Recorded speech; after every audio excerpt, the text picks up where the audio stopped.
You shouldn't be very surprised that 2020 numbers are very different from 2021 numbers. I guess they didn't have they didn't have 2022 yet. Who's gonna tell me why these are very different? COVID Huh? pandemic. Exactly, unless you live in Mars. These guys sold a lot of vaccines, mostly to the US government. But we can calculate the ratios. So PN, simple. Sales, net income over sales. That's 66%. Basically, they kept 2 out of every $3 of sales. Given that they don't have much cost to begin with, that's not too surprising. Let's calculate their EM or their equity ratio. Where are you? Total liabilities divided by total stockholders' equity. 0.74, hence EM equals 1 plus that.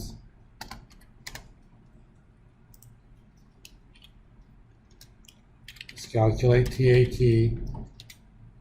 Remember, it's sales over total assets.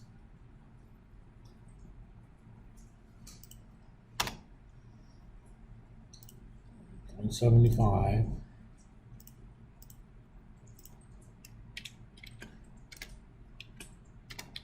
ROA, I can directly calculate it. Net income over total assets, but I'm going to use the baby DuPont, which is PM times TAT. And these have percentage interpretation. And ROE is simply ROA times EM.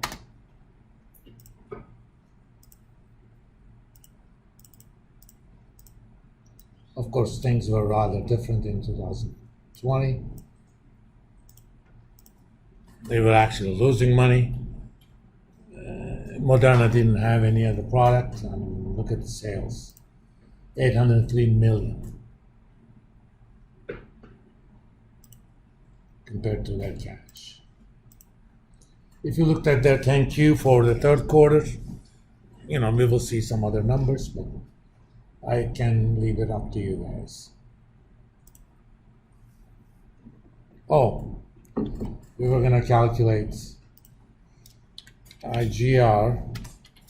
In this case, they get to keep all of it, so their B is 1. So internal growth rate is ROA divided by 1 minus ROA.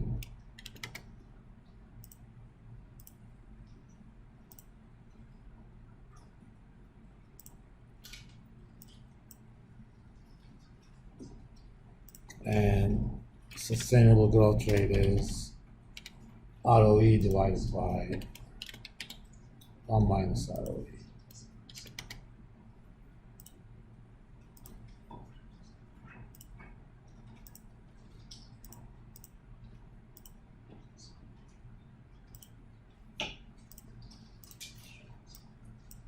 Very different numbers.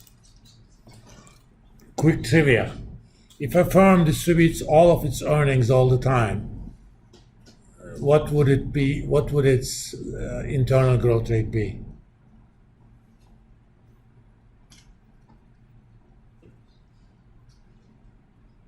Firm makes $100 and they pay out $100 in dividends. Zero, exactly. In fact, their sustainable growth rate will also be 0. Because if you're distributing everything and you have to keep the debt equity ratio the same, you can't borrow anymore. That means you can't grow. Same thing with internal. You don't have any internal resources in.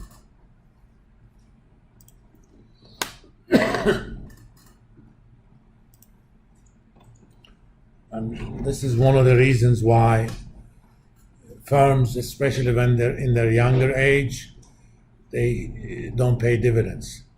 Because it's a lot cheaper to use internal resources, at least that's what the management thinks, compared to external resources. Certain firms keep the cash so that they can use it as a strategic asset. And let me show you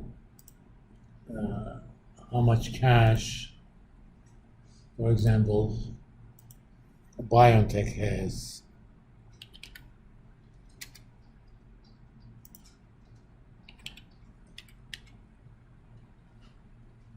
This is the maker of the Pfizer vaccine. Pfizer only distributes the vaccine here.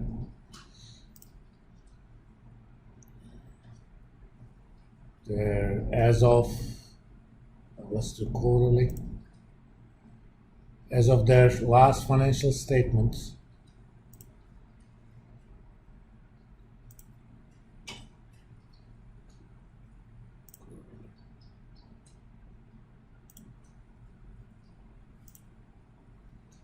this is cash equivalent, and short-term securities. $13 billion. This firm's market cap is about 35. At the end of 21, they had only $2 billion. That's how much money they made. They gave a little bit of special dividend last year, and they did some stock buyback, but they're still keeping all of that cash. Why? Because A, they won't be able to make that much money from COVID vaccine sales anymore. And they're still making some money from boosters and stuff. A, they want to have that kind of cash. If they want to acquire somebody, they can go ahead and acquire it. And B, they have a lot of other products in the pipeline that needs financing. It's a lot easier to finance with your own money. For example, they're in the second stage trials on an mRNA-based vaccine for melanoma, skin cancer. If that thing actually hits, it's going to create a revolution in cancer treatment. They can actually personalize mRNA for your DNA. Suppose you have a pancreatic cancer. Based on your DNA, they can develop the mRNA. And mRNA is kind of similar to DNA, but it's messenger. It actually teaches your body how to fight the foreign component. That's why that thing is 97% effective. I mean, in the history of these vaccines, I think measles was that effective, but measles is not a virus. Usually with viruses, it's very hard. But now these guys teach how to fight.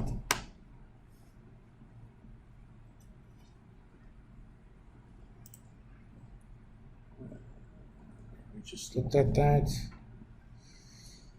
Let's look at market price multiples.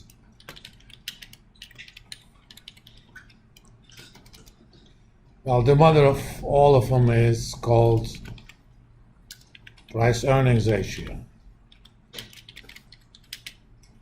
also known as the PE ratio.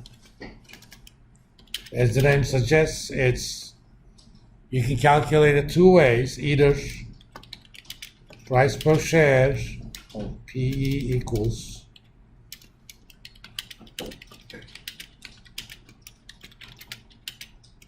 earnings per share,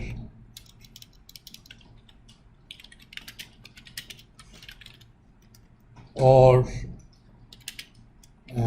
market capitalization divided by earnings. The first definition, basically, you take the second definition, divide both numerator and the denominator by number of shares. But sometimes you don't have that information. You can still calculate PE. For example, Let's go to BioNTech.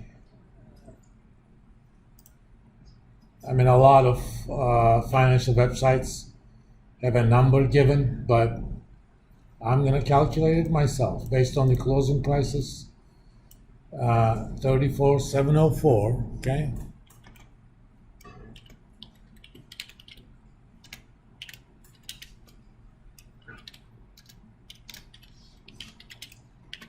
Current market cap. Actually, I'm gonna 34,704. This is in millions.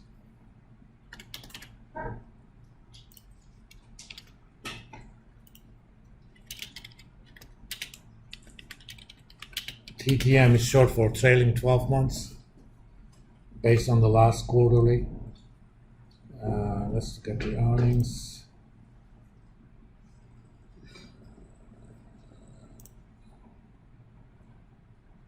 Net income, all right.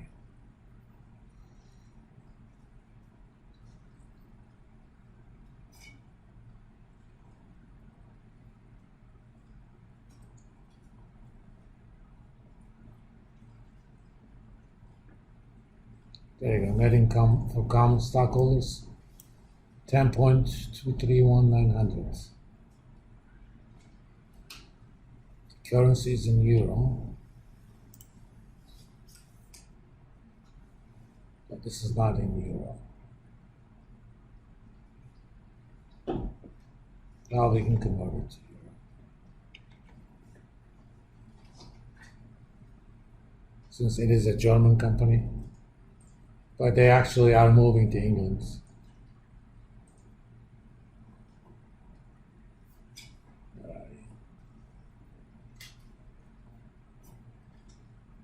Oh, okay. We have it here. These are in the same currency, so price is 143.